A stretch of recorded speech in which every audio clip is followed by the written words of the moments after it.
A paz do Senhor Jesus a todos os seminaristas do nosso Seminário Teológico do IBBC. Nós vamos para mais um vídeo aula, tratando aqui na quinta apostila, a matéria é Vida Cristã ou Pragmática Cristã.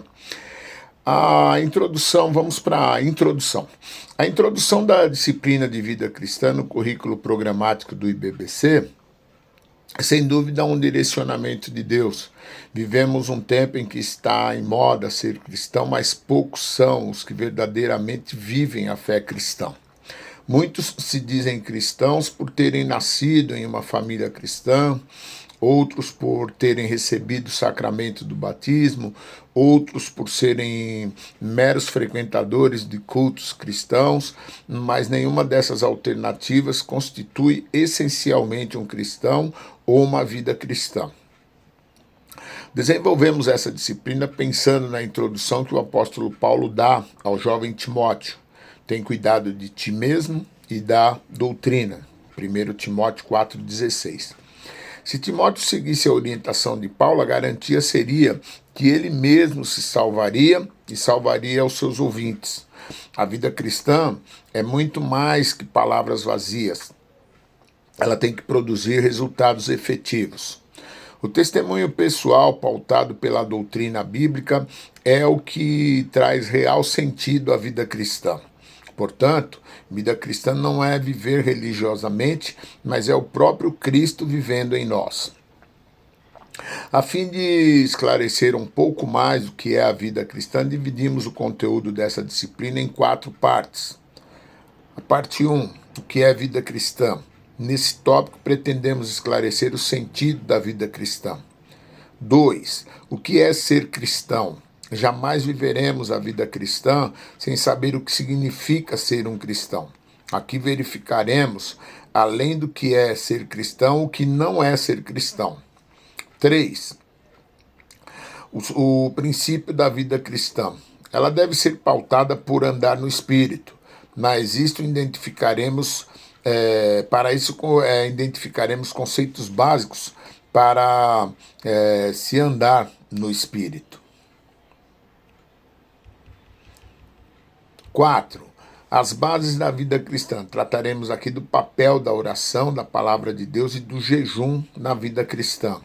Finalizando com a importância da igreja, o tratamento correto com o dinheiro na vida cristã. Certamente não abordaremos a plenitude dos assuntos pertinentes à vida cristã, mas esperamos que essa disciplina sirva de motivação para desenvolvermos a vida de Cristo em nós. Encerramos página 63, 64. Primeiro tópico, o que é vida cristã? O que é vida cristã normal? Segundo o autor Watchman Nee, vida cristã é algo muito diferente da vida do cristão comum. De fato, a análise da palavra de Deus escrita, do Sermão da Montanha, por exemplo, deve levar-nos a perguntar se tal vida já foi vivida sobre a terra, a não ser unicamente pelo próprio Filho de Deus. O apóstolo Paulo nos dá a sua própria definição da vida cristã em Gálatas, quando ele diz, não mais eu, mas Cristo vive em mim. E não declara aqui alguma coisa especial ou singular, um alto nível de cristianismo. Creio que aqui apresenta o plano normal de Deus para o cristão, que pode ser resumido nas seguintes palavras. Vivo não mais eu, mas Cristo vive a sua vida em mim. Deus nos revela claramente na sua palavra que somente há uma resposta para cada necessidade humana, seu Filho Jesus Cristo. Em toda a sua ação a nosso respeito, Deus usa o critério de nos tirar do caminho, pondo Cristo, substituto, em nosso lugar. O Filho de Deus morreu em nosso lugar para obter o nosso perdão. Ele vive em vez de nós para alcançarmos o nosso livramento. Podemos falar, pois, de 2 substituições. Uma substituição na cruz, que assegura o nosso perdão, e uma substituição interior, que assegura a nossa vitória. Há muitos que enxergam e vivem o cristianismo como uma série de regras, mandamentos, tradições e doutrinas humanas. É preciso encarar que fé assim não passa de filosofia e religião, não é vida cristã. Esse tipo de fé não tem valor algum para uma verdadeira vida espiritual, mas tem poder para refrear os impulsos da carne. Nem tem poder para refrear os impulsos da carne. A verdade é que cristianismo como experiência real e não religiosa não tem nada a ver com essas coisas. Cristianismo é um relacionamento de intimidade com Cristo, é estar em Cristo, ou ainda mais além, como o Novo Testamento define, é estar em Cristo. Essa é a maneira que deve ser definida a nossa vida cristã. Essa é a vida cristã normal, que pode ser entendida melhor nas palavras de Paulo aos Colossenses. Como está firme a fé que vocês têm em Cristo, portanto, assim como vocês receberam Cristo Jesus o Senhor, continuem a viver nele, enraizados e edificados nele, firmados na fé, como foram ensinados, transbordando de gratidão.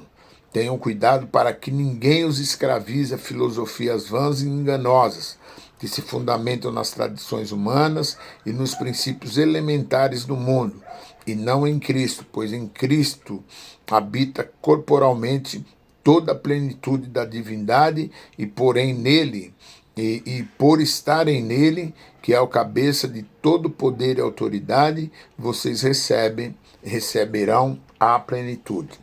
A realidade encontra-se em Cristo. Se a realidade do cristianismo é um relacionamento de intimidade com Cristo, então fica claro que ele é avesso às expressões de religiosidade, legalistas e metódicas. Jesus desprezava e com certeza ainda despreza as expressões de religiosidade. Dá para perceber nos evangelhos que, ao invés disso, ele valorizava e admirava as expressões espontâneas de fé, amor e adoração. Ele sempre buscou o melhor das pessoas, aquilo que é realmente legítimo à medida de todo o seu coração. Quando a pessoa se entregava por inteiro, o mundo espiritual se movia, o reino de Deus se manifestava com poder e graça. Após esta apresentação de que é a vida cristã, vamos considerar e seguir o significado de ser cristão e o significado do que não é ser cristão. Encerramos então, página 65, página 66, o que é ser cristão. O texto de João, Evangelho de João 1, do 12 e 13, diz assim: Mas a todos quantos o receberam, deu-lhes o poder de serem feitos filhos de Deus, a saber, aos que creem em seu nome, os quais não nasceram da carne, nem da vontade do homem, mas de Deus. Se tomarmos as duas primeiras palavras de João 1,13, a terceira e as duas últimas temos na frase, os quais nasceram de Deus. Essa é uma boa definição. O cristão é aquele que nasce de Deus. O termo cristão foi gerado em meio à zombaria e ridículo. Em Antioquia da Síria, cidade de 1 milhão de habitantes, os seguidores de Jesus receberam essa alcunha. O termo cristão aparece apenas 3 vezes no Novo Testamento e nenhuma no Velho. A primeira menção é feita em Atos 11, 26. Em Antioquia, os discípulos, pela primeira vez, foram chamados de cristãos. Ele aparece novamente em Atos 26 e 28. Então Agripa se dirigiu a Paulo e disse: por pouco me persuades a me fazer cristão. Também em 1 Pedro 4,16. Mas se sofrer como cristão, não se envergonhe disso, antes glorifique a Deus com esse nome. Ser cristão nos primeiros séculos era uma questão de vida e morte. Nela estava envolvida a fé que os heróis tinham. Ser cristão significava com frequência enfrentar uma arena paga e feras selvagens, significava sempre a porta estreita, o caminho apertado, a negação de si mesmo, a colocar a cruz nos ombros e seguir Jesus. Ser cristão é unir-se com Cristo, A palavra cristão é, na verdade, uma combinação de duas outras, Cristo e homem. Quando um homem e uma mulher se unem a Cristo, eles formam um cristão. O cristão é uma combinação de Cristo e você. O pecador recebe o Salvador recebe o pecador, o cristão é um homem ou mulher unido a Cristo. É nascer de novo. Quando Jesus falou a Nicodemos, suas palavras foram essas: se alguém não nascer de novo, não pode ver o reino de Deus. Segundo Jesus, o cristão é aquele que nasceu de novo. O nascimento espiritual é a única forma de entrar na família de Deus. Precisamos nascer de novo. A palavra cristão tem sido grandemente deturpada em nossos dias. Ela foi manipulada e ampliada de maneira a cobrir todo o mundo civilizado. A mesma tem sido usada, abusada, mal aplicada, mal compreendida e mal empregada. Milhares que se dizem cristãos não têm qualquer direito a esse nome. Alguns dizem que todas as pessoas civilizadas são cristãs. Outros supõem que o termo inclui todos os gentios e exclui todos os judeus. Pelo contrário, existem muitas pessoas maravilhosas que são judias e cristãs. E é triste dizer a milhares de gentios que não são absolutamente cristãos. O conceito de cristianismo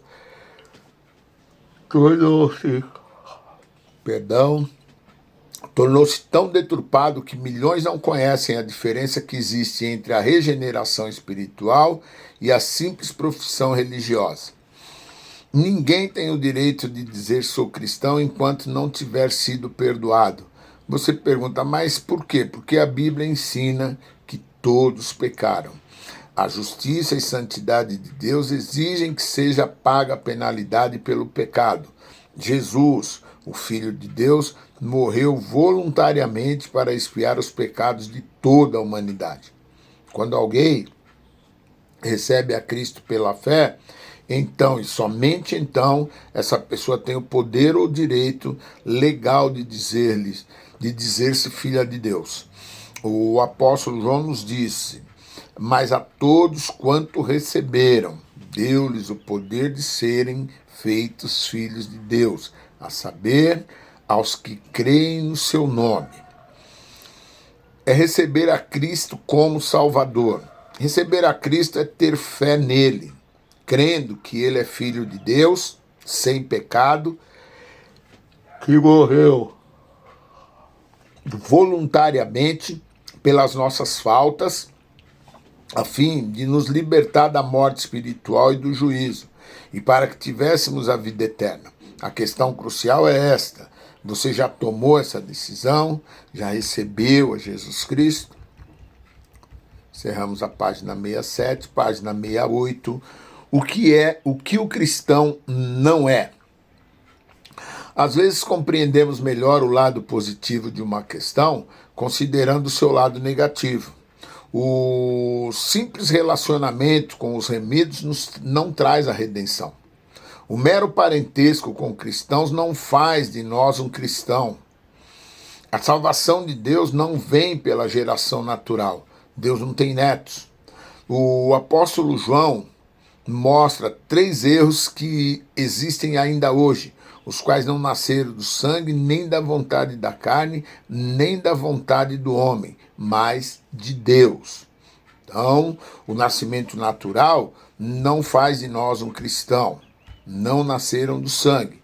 Está dizendo que aqui, se você nasce, de um casal cristão, não quer dizer que você é cristão. João está simplesmente dizendo que não nos tornamos cristãos através de nossos pais terrenos. A bênção de pais santos é uma grande herança, mas não faz de nós um cristão. Os pais podem empurrar na direção certa, mas não podem tornar-nos cristãos. O povo judeu costumava dizer: Abraão é nosso pai, e se julgava assim salvo e seguro. Os expoentes do nazismo gabavam-se de seu sangue puro ariano. Falavam de uma super raça. Isso também não é bíblico. Na Bíblia, o mistério do sangue está na herança do pecado derivado de Adão pelo nascimento natural. Está também, está também no dom da salvação comprado pelo sangue de Cristo através do nascimento espiritual. O apóstolo João está dizendo apenas que não podemos tornar-nos cristãos através de nossos pais carnais. O nascimento natural não faz de nós um cristão. 2. As boas obras não fazem de nós um cristão. E o texto ele é embasado nem da vontade da carne. O maior erro que existe hoje talvez seja a crença de que a salvação resulta do esforço pessoal. Milhares se imaginam cristãos porque tentam seguir a regra de ouro ou pelo fato de viverem com decência e moralidade. Outros se apoiam em sua atividade religiosa ou filiação à igreja. Em contraste direto, o apóstolo João declara que a salvação não vem através da vontade da carne. A mensagem bíblica sobre o assunto é clara e fácil de entender. Paulo afirma, porque pela graça sois salvos, mediante a fé, e isso não vem de vós, é dom de Deus, não de obras, para que ninguém se glorie. Em Efésios 2, 8 e 9. A salvação não é algo que você faz, mas alguém que você recebe. A salvação é alguém.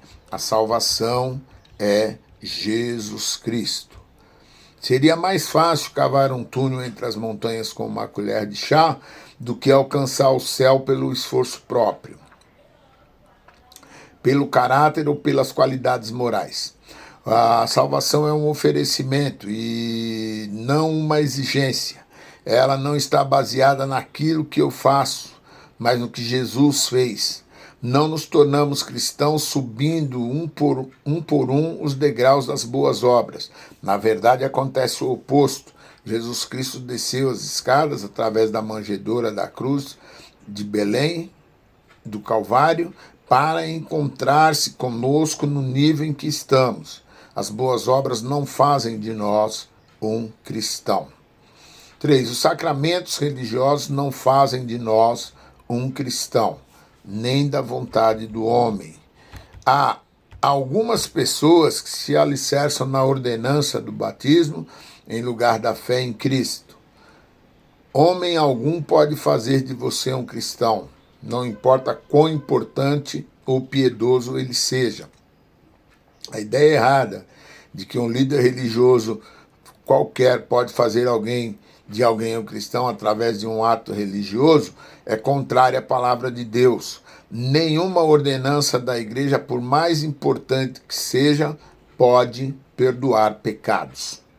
Um vagabundo, evidentemente sob a influência do álcool, aproximou-se do evangelista D.L. Moody e disse: Senhor Moody, disse ele, foi o Senhor quem me salvou? O grande evangelista, observando-lhe a face barbada, os olhos congestionados, o cabelo despenteado e as roupas rasgadas, replicou: é verdade, parece que fui eu mesmo quem o salvou. Se tivesse sido o Senhor Jesus, você não estaria nessa situação. Os ministros são meramente instrumentos de Deus para executar suas ordens. Nas palavras de Paulo, porque de Deus somos cooperadores, 1 Coríntios 3:9. E ainda, de sorte que somos co-embaixadores em nome de Cristo, como se Deus exortasse por nosso intermédio. Em nome de Cristo, pois rogamos que vos reconcilieis em Deus, 2 Coríntios 5:20. Homem algum pode conferir salvação ou perdão a outro.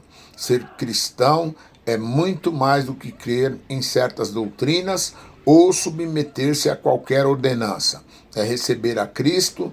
Se tomarmos na primeira linha de João 1, 13, a palavra nasceram e da última palavra de Deus, teremos uma boa definição de cristãos. O cristão é aquele que nasce de Deus. Nós encerramos na página 69 e prosseguimos no próximo vídeo na página 70 com o tema O que o cristão deveria ser. Que Deus abençoe, uma boa aula, faça as recapitulações, os exercícios que tiverem na apostila. Amém? Deus abençoe, boa aula.